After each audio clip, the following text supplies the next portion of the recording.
this is my review of Cells at Work.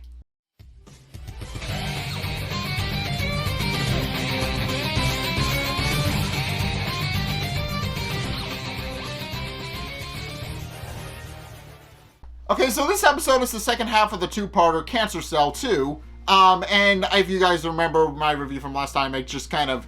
I was very adamant on the fact that it kind of didn't really make a whole lot of sense about Cancer Cell being a winged angel godman, and this episode just kind of makes that a little bit more obvious, but... And in any case, it does kind of continue onward with all the different storylines from the past episode. For sure enough, starting off, it shows Normal Cell being captured by the harmful bacterium and discussing what to do with him. And then the opportunistic bacterium show up and begin praising the harmful bacterium for their killing techniques and their kind of bad attitude. And I'll get to them in a minute, but basically they eventually decide what they're going to do with him. But as they're actually going to dismember him and take him apart, we actually see a bunch of white blood cells suddenly emerge from the location where the lactic acid bacterium came from. And as it turns out, the digestive tract houses 50% of the body's immune system, since it's arguably one of the weaker parts of the body because of how many bacterium come through there. And what then proceeds is a huge clash between all of the harmful bacterium and, by extension, the opportunistic bacterium who are just kind of hiding, and the immune system cells who free Normal Cell and help him get to safety. Although the leader of the group of harmful bacterium gloats that while they may have a larger concentration in the body, he gloats that they have a far superior numbers and that it's only a matter of time before they win. Unfortunately, that doesn't happen because right at that exact moment, they hear a large shaking sound and begin to stop to see what exactly is going on. And both sides of the conflict are like, what the hell is that shaking noise? And then we find out. As it turns out, the little lactic acid bacterium, the last one, the little black one, the little blackish brown one, it actually escaped. Shortly after making its escape, it actually rallied the rest of its friends, who then assembled all of their respective lactic acid bacterium, and then they proceeded to help sort out the intestinal imbalance, as it were. They show up. They basically defeat or quickly make short work of the harmful bacterium, and the opportunistic bacterium. And now I'm going to talk about them. As soon as the harmful bacterium start losing, the opportunistic bacterium just kind of turn their back on them in favor of the now more appropriately dominating helpful bacterium.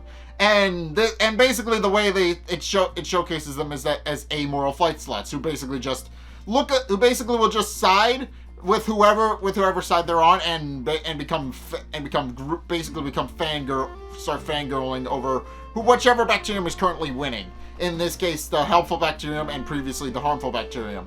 And with that, the helpful bacterium quickly dominate the body, and it quickly becomes as red blood cell 3803 and the platelets quickly review, because the lactic acid bacterium assembled all of its friends to help out the imbalance in the intestine.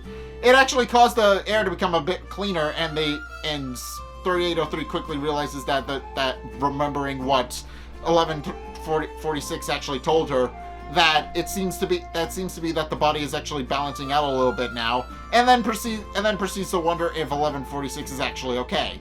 And then cuts back to the fight with Cancer Cell, who is quickly dominating with the help NK cell and memory T cell with the help of regulatory T cell who is trying to block their attacks.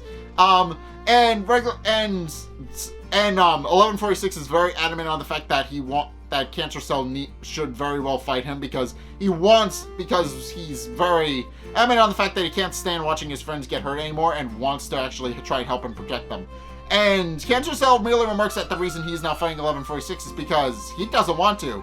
As it turns out, Cancer Cell kind of views 1146 as a friend, and doesn't want to hurt a friend, as he puts it. So for that reason, he's just kind of keeping him out of the battle indefinitely until he finally liberates the rest of the body.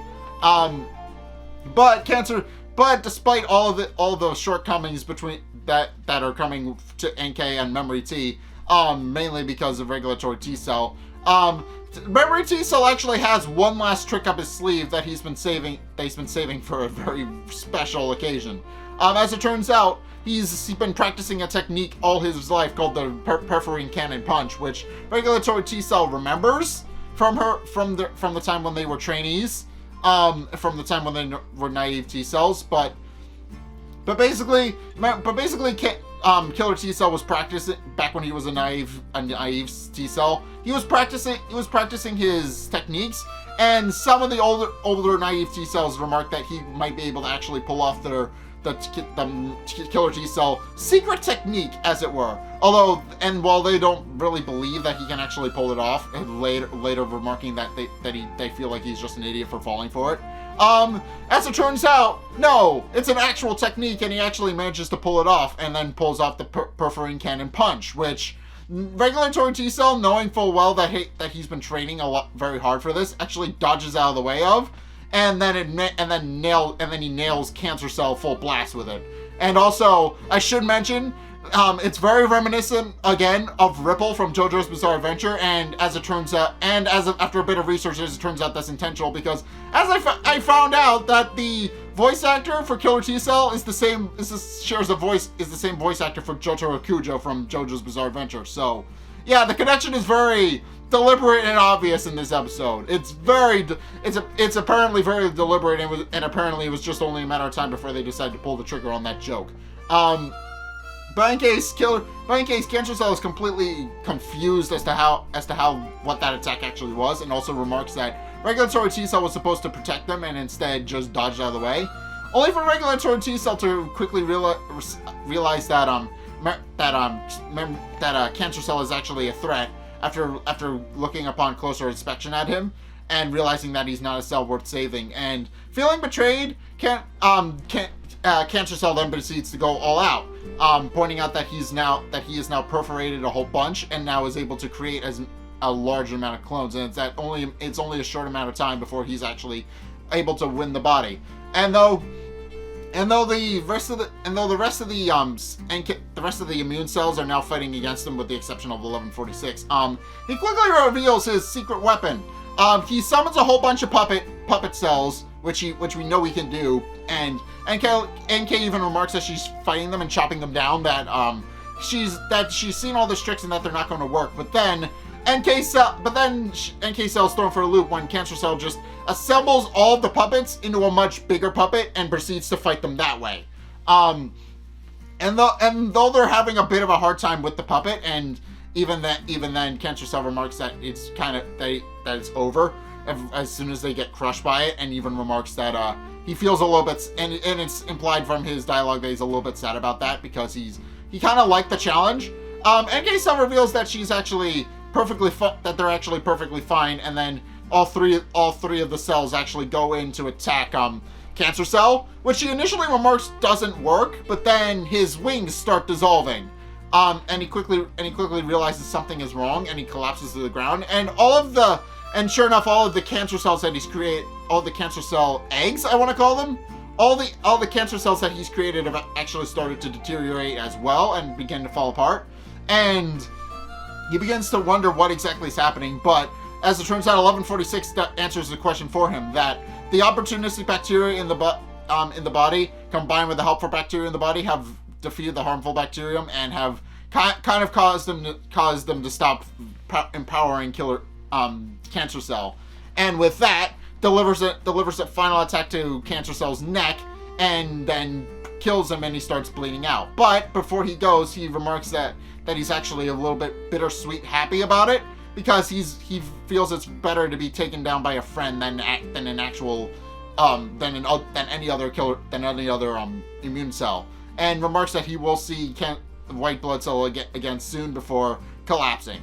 And 1146, realizing that, remarks that it's finally over, all of the immune shells join them and celebrate, and they go back to the intestine, where they find out that the lactic acid bacterium had actually rallied his friends, and that and then normal cell begins to remark how big the other lactic acid bacterium have gotten, because this happened a short time ago, but they've actually started to blossom and grow, and are now the size you would actually expect from other lactic acid bacterium. So, and they're pretty proud of him, and they even pull him into a hug, remarking that he merely remarks that he's proud of them and how hard they've worked to help protect the body, and that they've helped fix the problems with the intestinal cells.